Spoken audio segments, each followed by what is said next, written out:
नमस्कार, आप देख रहे हैं पल्स हरियाणा एक्सप्रेस और मैं हूं सुंदर सोलंकी। आज इस मंच पर एक बड़ा सवाल हम उठाने जा रहे हैं।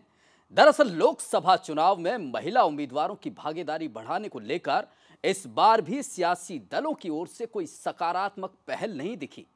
33% भागीदारी की मांग करने वाली महिलाओं को भी सूबे के सियासी दलों ने निराश किया है। हरियाणा में कुल 230 उम्मीदवारों में महज 10 महिला उम्मीदवार इस बार चुनावी मैदान में हैं। पिछले चुनाव के मुकाबले इस चुनाव में महिलाओं की भागीदारी घटी है। महिलाओं की बराबरी के लिए तो बड़ी बड़ी बातें की जाती हैं, लेकिन जमीनी हकीकत क्या है वो एक बार फिर सामने आ गई है। बड़ा सवाल ये कि सियासत में इस तरह से आधी आबादी की अनदेखी कब तक होती रहेगी।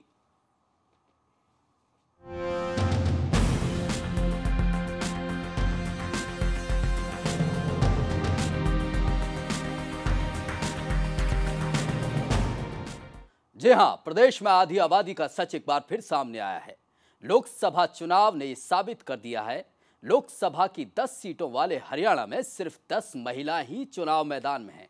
सूबे में कुल 240 प्रत्याशी लोकसभा चुनाव में अपनी किस्मत आजमा रहे हैं और इन प्रत्याशियों में महिलाओं की तादाद सिर्फ 10 है।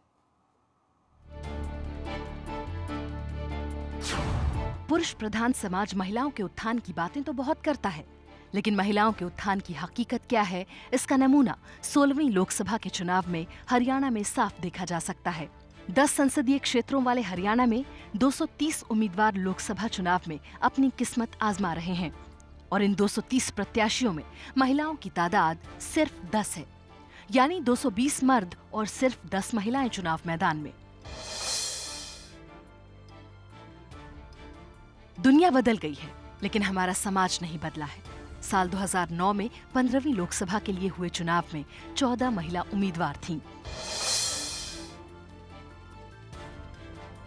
अब आपको ये भी बता देते हैं कि साल 2004 में हुए 14वीं लोकसभा के चुनाव में हरियाणा से 8 महिला उम्मीदवारों ने अपनी किस्मत आजमाई थी।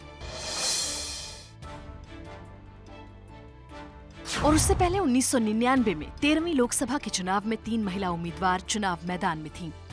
10 अप्रैल को 16वीं लोकसभा के लिए होने जा रहे चुनाव में कांग्रेस, इनेलो और आप ने सिर्फ एक महिला को चुनाव मैदान में उतारा है। लिंग अनुपात में हरियाणा सदियों से पिछड़ा हुआ है। सियासी पार्टियां जिस तरह से चुनाव में महिलाओं की अनदेखी कर रही हैं, उससे तो यही लगता है कि आधी आबादी के उत्थान की हरियाणा में रस्म अदायगी की जाती है, जबकि हकीकत उससे कोसों दूर है। Bureau report, pulse Haryana express, Delhi. जी हां, बड़ा सवाल यही कि क्या महज रस्म अदायगी तक सीमित रखा जाता है महिलाओं को। महिलाओं की अनदेखी इस तरह से सियासत में क्यों? बड़ा सवाल इस मंच पर। और हमारे साथ चर्चा में मौजूद हैं आईएनएलडी के नेता अनिल राव और साथ ही मशहूर समाज सेवी जो महिला परिषद की प्रधान भी हैं, दीपा अंतिल हमारे साथ मौजूद हैं। मैडम, सबसे पहले आपके पास आना चाहूंगा। जो स्थिति आप देख रही हैं, लगातार बड़ी बड़ी बातें होती हैं, हर मंच से ये बात होती है महिलाओं को बराबरी का हक दिया जाए, लेकिन जो सियासतदान जो प्रदेश की, जो मुल्क की तकदीर तय करते हैं, जो उनकी पॉलिसी तय करते हैं, दरअसल उनके मन में ही इस बात से कम खोट लगता है। दीपा अंतिल जी, देखिए, मैं आपके चैनल के माध्यम से ये बताना चाहूँगी कि जब दिल्ली में ये दामिनी कांड हुआ उसके बाद सभी राजनीतिक पार्टियों ने इसमें अपना बड़े से बड़ा योगदान देने का वादा किया कि हम महिलाओं की सुरक्षा के लिए, महिलाओं के उत्थान के लिए पुरजोर प्रयास करेंगे और हम महिलाओं को आगे लेके आएंगे। थोड़ी सी उम्मीद जगी थी कि शायद अब सरकार या जो राजनीतिक पार्टियां हैं वो महिलाओं के उत्थान के लिए, उनके साथ जो शोषण किया जा रहा है उनके खिलाफ आवाज़ उठाएंगे या इस तरह के काम करेंगे कि महिलाएं जो है समाज में सुरक्षित रहे। लेकिन बड़े ही अफसोस के साथ कहना पड़ रहा है कि अब जब ये टिकट बांटी गई तो महिलाओं को फिर भी तुच्छ ही समझा गया और गिनती की। बीजेपी ने तो एक भी वोट नहीं दी, इनेलो ने 1 वोट दी है, कांग्रेस ने 1 वोट दी है और आम आदमी पार्टी ने।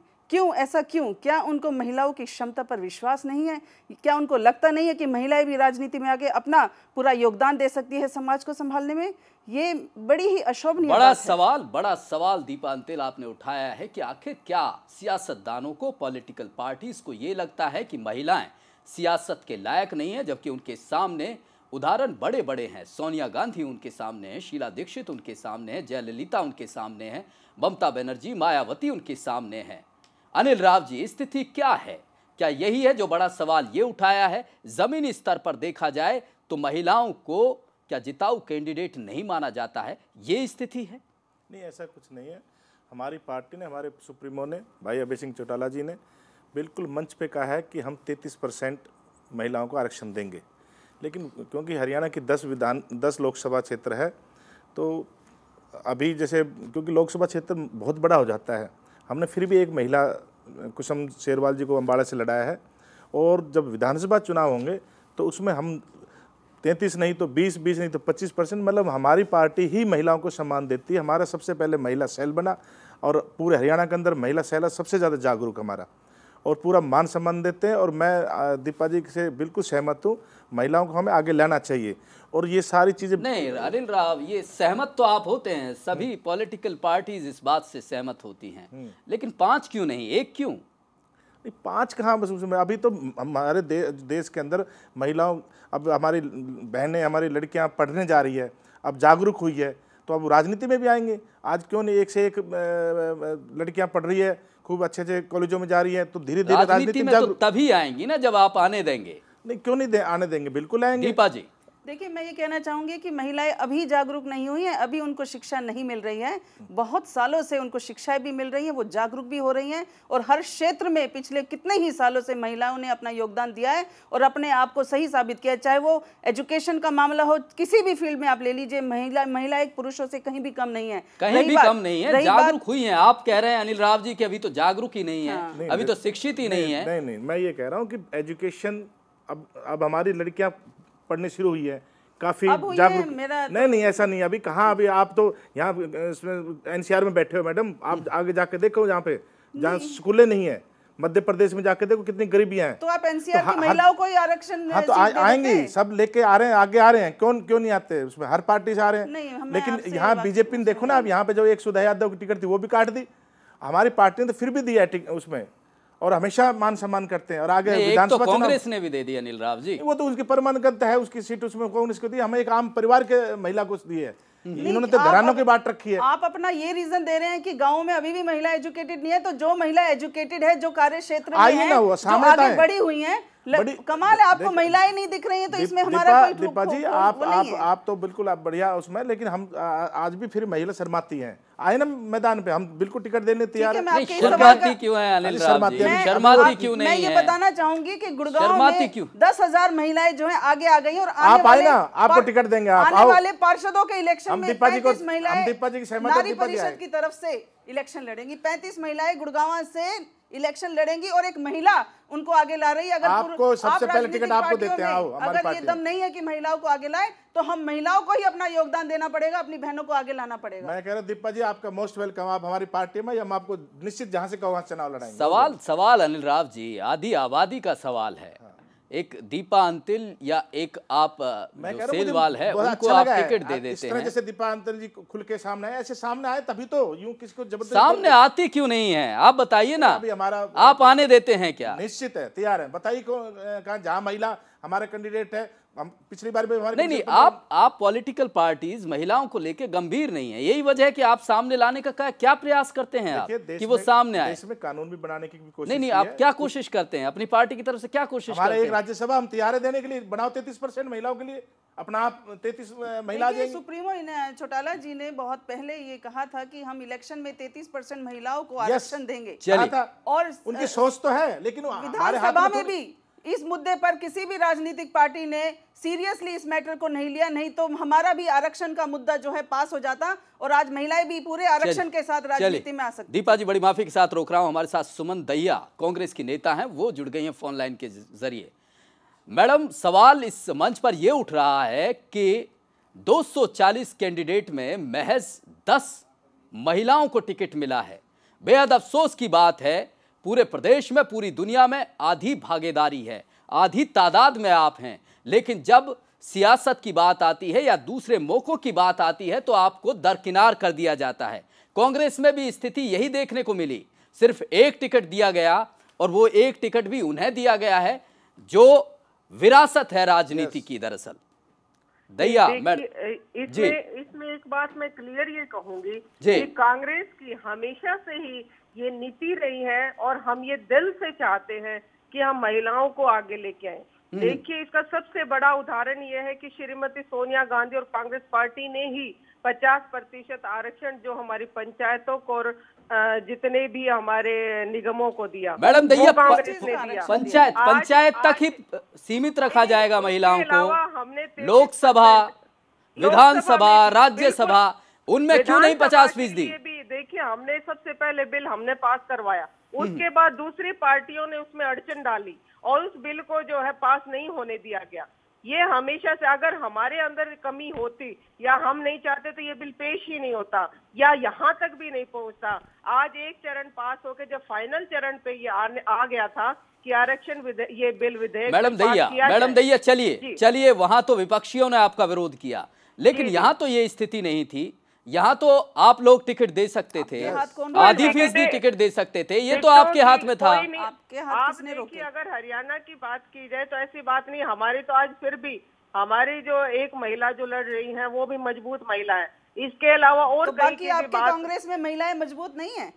बिल्कुल मजबूत है हमारे यहाँ, हमारी कोई दिक्कत नहीं है, हमारे यहाँ महिलाएं मजबूत हैं। एक महिला होने के नाते बोल रही है या कांग्रेस की कार्यकर्ता होने के नाते बड़ा दुख हो रहा है मुझे? किसी भी अन्य पार्टी में कोई मान सम्मान, क्या आप ये देखिए 5 मैडम कैसा मान सम्मान, कैसा मान सम्मान है ये? शोषण महिलाओं का 10 लोकसभा सीट में से 1 लोकसभा सीट दी जाती है, वो भी एक राजनीतिक विरासत में बड़ी 10 सीटों में से भी। देखिए, पहली बार हुआ, ठीक है कि हमारी शैलजा जी को हमेशा पहली बार ही होता है, जो गलतियां होती है पहली बार होती है आपसे। पहली बार शैलजा जी को मनोनीत किया, वो भी एक महिला है, उन्हें भी मान सम्मान दिया गया। आप ये मत कहिए एक जगह, हमारी तो 2 फिर भी सीटें होती हैं और विधानसभा में भी हमारी 10 से 15 आज विधायक भी हमारे पिछले टेन्योर में रही हैं। तो सबसे अगर आगे है तो आप संतुष्ट हैं मैडम महिलाओं को जिस तरह से सियासत में भागीदारी मिल रही है? हमारे यहाँ पर पूरा मान सम्मान महिलाओं को दिया जाता है। और जो महिला बने रहिए मैडम हमारे साथ। दीपा अंतिल हमारे साथ समाज सेवी, मशहूर समाज सेवी, नारी परिषद की प्रेसिडेंट है, वो हमारे साथ मौजूद है। मैडम, ये तो सुमन दैया जी हैं, महिला हैं एक, वही संतुष्ट हैं जिस तरह से भागीदारी सियासत में मिल रही है? महिला की हैसियत से वो नहीं बोल रहे थे, वो एक कांग्रेस पार्टी की कार्यकर्ता की हैसियत से बोल रहे थे। अपनी कमियों को छिपाने के लिए हम शब्दों का तो इस्तेमाल कर लेते हैं, लेकिन सच्चाई से वाकिफ वो खुद भी हैं। लेकिन एक ऐसा उन्होंने मुखौटा पहना हुआ है कि वो सिर्फ वही दिखाएंगे जो उनकी पार्टी ने उनको कहा गया है। मैडम दैया, यही स्थिति है। मैडम दैया, ये स्थिति है कि पार्टी को बचाने के लिए आप महिलाओं के हित को पीछे रख रही हैं। नहीं, ये मैं बताती हूँ, दीपा जी की मजबूरी है। उन्हें शायद ये लगता है कि जो समाज से, मैं कहती हूँ अगर वो राजनीति में आए ना, क्यों सिर्फ एनजीओ चला के ये काम करें? आप राजनीति में आइए, आप ज्वाइन कीजिए, अगर आपको मौका जरूर मिलेगा पार्टी में। अगर आपको ऐसा लगता है तो आप कांग्रेस में ही, हम स्वागत करते हैं उनका भी। कितनी महिलाओं का आपने अब तक स्वागत किया है, कितनी महिलाओं को आपने ऐसे ओहदे दे दिए हैं? आप समाज सेवा से जुड़े हैं, समाज सेवा। वो मेरा आखिरी दिन होगा जब मैं कांग्रेस पार्टी को ज्वाइन करूंगी। राजनीति में आना है तो राजनीति ज्वाइन कीजिए, हम आपका मान सम्मान राजनीति में आएंगे जरूर, लेकिन अपने मुकाम पर आएंगे। चलिए हक देंगे बिल्कुल। मैडम दैया, सवाल ये उठता है। चलिए मैडम, आप सम्मान मुझे कांग्रेस पार्टी दे रही है। आज मैं ये कहूँ कि मुझे टिकट नहीं दी तो ये थोड़ी ना कि मैडम बने रहिए हमारे साथ। एक छोटे से ब्रेक के लिए रुकना पड़ रहा है मजबूरी के साथ, बड़ी माफी के साथ आपको रोक रहा हूँ। अनिल राव जी, आपके पास भी आऊंगा। स्थिति ये है कि जिस तरह से बात मैडम दैया कह रही है कि दरअसल बराबर जो मान सम्मान है उसमें कमी नहीं है, वो मिल रहा है।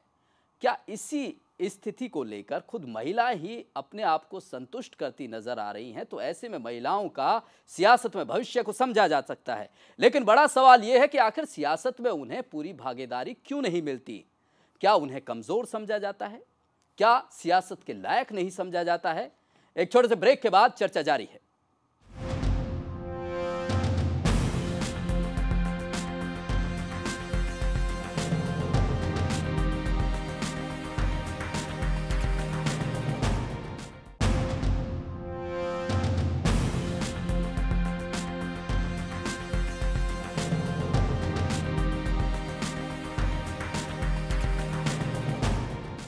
ब्रेक के बाद स्वागत है आपका। सवाल बड़ा यही कि आधी आबादी की अनदेखी आखिर क्यों? सियासत में महज जो 10 सीटें हैं उस पर 240 कैंडिडेट में 10 महिलाएं हैं। बड़ी बड़ी बातें लगातार बराबरी की होती रहती हैं, लेकिन स्थिति जमीन पर कुछ और नजर आती है। हमारे साथ एक खास पैनल मौजूद है।